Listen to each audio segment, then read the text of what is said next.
ఇప్పుడే 'డిమాన్ స్లేయర్స్' అనే మూవీ అయితే చూసి వచ్చాను భయ్య. అనిమీ మూవీ ఇండియాలో అయితే రిలీజ్ చేసి తెగ హైప్ తో చాలా వదిలారనమాట. నాకు అసలు అనిమీ చూసి ఇంట్రెస్ట్ లేదు, ఏమీ లేదు. కానీ అసలు ఎందుకు అబ్బా అందరూ ఇంత హైప్ ఇస్తున్నారు, సినిమా నిజంగా బాగుంటది అనిమీ అని చెప్పి అనిమీ సినిమా చూడడానికి థియేటర్కి అయితే వెళ్ళాను. తెలుగు డబ్బింగ్ ఉన్నా తెలుగు డబ్బింగ్ లో చూడకుండా జపనీస్ లోనే విత్ ఇంగ్లీష్ సబ్ టైటిల్స్ చూద్దామని అయితే వెళ్ళాను అనమాట. మూవీకి వెళ్ళాను. నాకు అసలు అనిమీ అంటే ఏమీ తెలియదు. 'డిమాన్ స్లేయర్స్' ఇంతకు ముందు వెబ్ సిరీస్ ఉంది, అనిమీ అని అసలు ఏమీ తెలియదు భయ్య. జస్ట్ మూవీ చూద్దానంటే ఇంట్రెస్ట్ తో మాత్రం వెళ్ళాను. వెళ్ళి కూర్చోగానే మా ఫ్రెండ్ కూడా నాతో వచ్చాడు అనమాట. అతను చెప్పాడు అనమాట, దీని ముందు 5 సీజన్లు ఉంటాయి, అవి చూస్తే కానీ ఇదేం అర్థం కాదని చెప్పి. సర్లే సినిమా చూద్దాం, ఏదో కొద్దిగా గొప్ప నెక్కుతుందని కూర్చున్నాను భయ్య.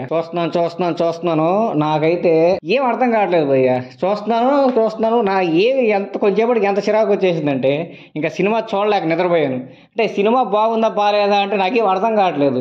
చూస్తున్నాను కానీ వాళ్ళు ఏదేదో మాట్లాడుతున్నారు, ఏయో లేస్తే ఫైట్లే భయ్య. ఫైట్లు వాడేదో అంటాడు, వీడేదో అంటాడు, అంతే కొట్టేసుకుంటారు. వాళ్ళు ఎందుకు కొట్టుకుంటారో ఏం అర్థం కాదు నాకైతే.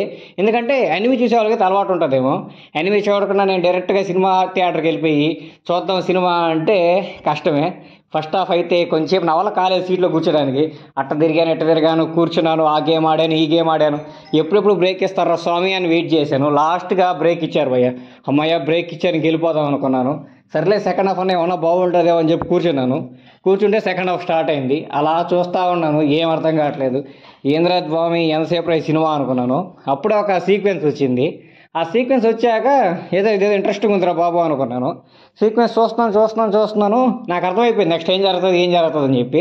మొత్తం అర్థమైపోతూ ఉంది. నా మైండ్లో అంత విజువల్స్ వచ్చేస్తూ ఉన్నాయి. నేనేమైతే అనుకున్నాను అయ్యే జరుగుతూ ఉన్నాయి, కానీ స్లోగా జరుగుతుంది భయ్య. చాలా అంటే చాలా స్లోగా జరుగుతుంది.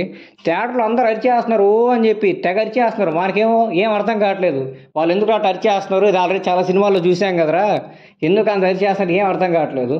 అంతా చూస్తున్నాం. ఇంకా క్లైమాక్స్ సీన్ వచ్చేసింది. అతను ఎవరో ఉంటారు, అతన్ని చంపేస్తుంటారు. ఏదో అనుకుని అతను చనిపోయి వాళ్ళ గర్ల్ ఫ్రెండ్ అయితే హక్ చేసుకుంటాడు. అందులో విలను హక్ చేసుకోగానే చాలామంది అయితే చాలా ఎమోషనల్గా ఫీల్ అయిపోయారు. మనకైతే అసలు ఎమోషన్ కాదు కదా, ఎవడు ఎందుకు హక్ చేసుకుంటున్నాడు ఏం అర్థం కావట్లేదు సినిమా. కాబట్టి మీకు ఎవరికైనా సరే 'డిమాన్ స్లేయర్స్' అనిమీ మూవీ చూడాలని ఇంట్రెస్ట్ ఉంటే, మీరు అసలు ఎనిమీ లవర్ కాకపోతే, అసలు ఎనిమీ సినిమాలు అంటే మీకు ఇంట్రెస్ట్ లేకపోతే వెబ్ సిరీస్లు, దయచేసి సినిమాకి వెళ్ళే సాహసం అయితే చేయబాకండి. చూసినా తెలుగులోనే చూడండి. నేను అలాగే జపనీస్ ఇంగ్లీష్ సబ్ టైటిల్స్ అనుకొని వెళ్ళారంటే అసలు మీకు ఎంత చిరాకు వచ్చేస్తుందంటే, స్టార్టింగ్ అరగంటకి సినిమాల నుంచి ఎప్పుడెప్పుడు బయటకు వచ్చేద్దామని ఫీలింగ్ అయితే వస్తుంది. నరకం భయ్య, నరకం కంటే డేంజర్. ఎందుకంటే నిద్రపోదామన్నా సరే తృప్తిగా నిద్ర రాదు. వాళ్ళు అరిసే అరుపులు అమ్మ చెవులో సీసం పోసినట్టే, అసలు తట్టుకోలేకపోయి నిద్ర కూడా తృప్తిగా రావట్లేదు. ఏం చేయాలి అర్థం కాక కూర్చొని ఇంకా బయటకు వచ్చాను. కాబట్టి మీరైతే దయచేసి అలవాకండి ఎనిమిది లవర్ కాకపోతే.